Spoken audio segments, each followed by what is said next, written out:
In November 1996, Eminem released his first full-length rap project titled Infinite, with the help of then indie record label FBT Productions, run by brothers Mark and Jeff Bass. They would discover Eminem in the early days, hearing him freestyling on a local radio show and borrowing $1,500 to press up 500 copies of Eminem's first attempt at a full-blown project, with this legendary project Infinite being infinitely forgotten by casual Eminem fans these days. But the die-hard Eminem stans will know that this was Eminem's first major effort at getting recognized for his raps, and unfortunately, this would represent a major failure for him. The project itself was laced with introspective and lyrical tracks where Eminem would rap about his relationship with Kim and struggles to support his newborn daughter Hailey, like the track It's Okay, which sees Eminem expressing his aspirations to be happily married and be able to provide for his daughter financially, as well as with Eminem elaborating on his ongoing and desperate hunt for money on the track Never Too Far, with the lyrics suggesting that the song was made whilst Eminem's daughter was still on the way.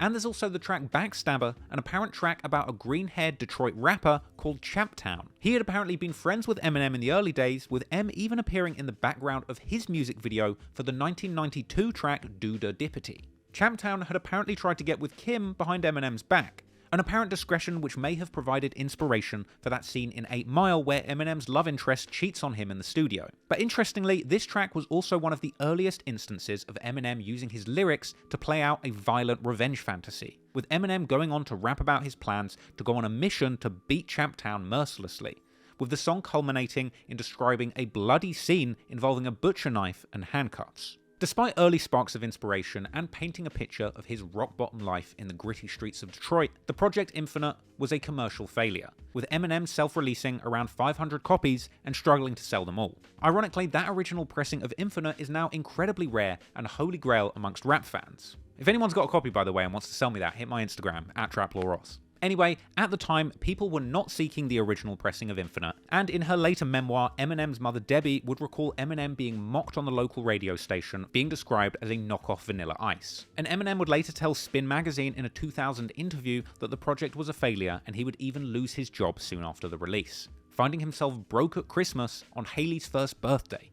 being in tears with only $40 to spend. Money was clearly a worry for Eminem at this time, and as he would reveal later on the track Mockingbird, what little money him and Kim could save up for their daughter often ended up getting stolen anyway, putting a further strain on Em and Kim's on and off relationship. The only silver lining to be found around this time was that Eminem's hardships after Infinite flopping so hard was it left him with a complete nothing to lose attitude, leading him to get angrier and angrier, making more aggressive music. Unfortunately for him, his family, and his millions of future fans, he wouldn't give up on music. Eminem would push on, continuing to rap and recording his next project, the Slim Shady EP, a short collection of tracks not to be confused with his later Slim Shady LP that was his breakout album. The concept of this project revolved around Eminem's new alter ego, Slim Shady, which was born when his buddy Proof decided to form the Detroit rap collective D12, or the Dirty Dozen, but only being able to find 6 MCs to join the crew, he came up with the idea that each rapper would have an alter ego, with each rapper and their alter ego being displayed prominently in the excellent booklet for their debut album, Devil's Night, with Eminem in his new Slim Shady persona recording more and more violent songs using vivid language to describe the twisted fantasies of his alter ego.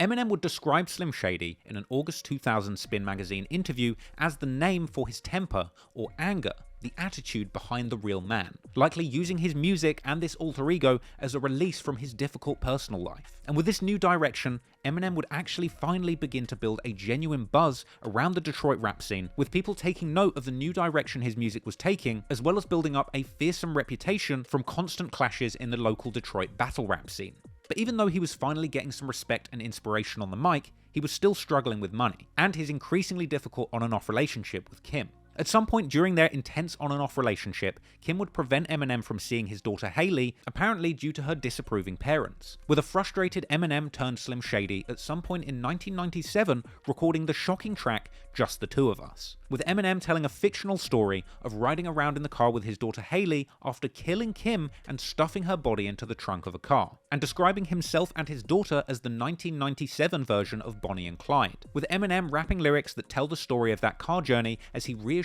Hailey about the strange smell coming out of the trunk and telling her not to play with Daddy's toy knife. He would tell his daughter to ignore the scratches on her mum's throat, but this wasn't just some twisted violent rant on a song. Eminem would display a masterclass in narrative storytelling on this track, with the story of the song slowly unfolding, with M suggesting that him and Haley were driving Kim to go for a late night swim, with Eminem really planning to dump the body in the ocean. And he would go on to rap to his daughter and kind of baby talk that Kim has been real bad and that he's had to put her on timeout, even chillingly telling Haley that her mum can't hear her screaming in her ears. And eventually the climax of the song would come in the third verse, where Eminem and Haley literally throw Kim off the dock into the sea, tying her foot to a rock. And Eminem would rap in the final eerie 4 bars of the song that he's finally free of the restraining order that Kim had against him, saying to Haley in the final line of the song after dumping Kim into the ocean that she needs to help him with 2 more things out the trunk, inferring that Kim's new partner and stepson have actually suffered the same fate as her. Now, this was a shocking and brutal song, but it's impossible to ignore the skillful writing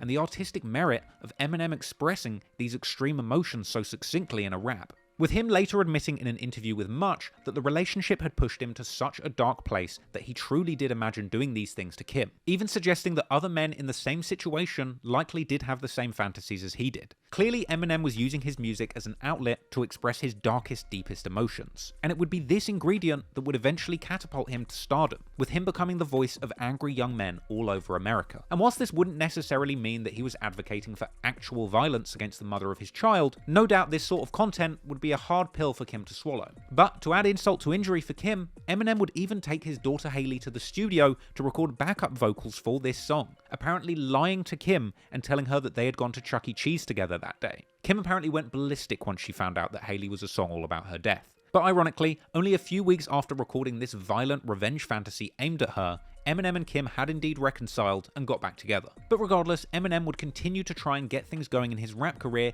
in the midst of his toxic relationship, with all of this going on without a clue that major industry success was only a few years away. But of course, all the while, Kim would be right there to try and sabotage every effort of Eminem's to make it in the rap game. And of course, the spotlight beginning to shine on M would perhaps be eating up Kim inside. Eminem would eventually complete and release his Slim Shady EP on December the 10th, 1997, a project which indeed included that shocking track, Just the Two of Us. Detroit rapper Hush would reveal another story to Cam Capone from this period, when apparently at the December 1997 CD release party for the Slim Shady EP, Kim apparently confronted M and spat on him in front of everyone. At his record release party for Slim Shady EP, at some point, she gets jealous. She gets jealous of him being, looking like he's getting some love. So she picks a fight with him in front of everybody. And she started a fight with him,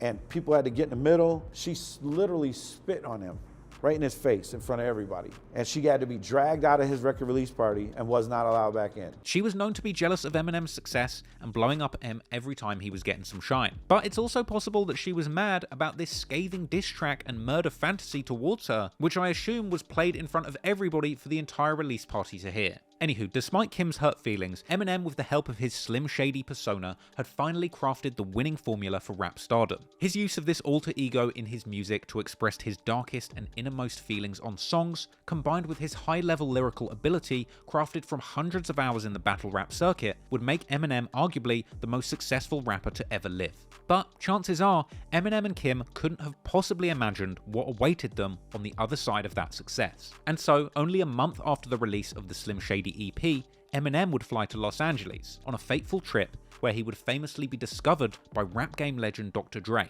who saw the potential in Slim Shady and took him under his wing, and changing the lives of Eminem and Kim forever.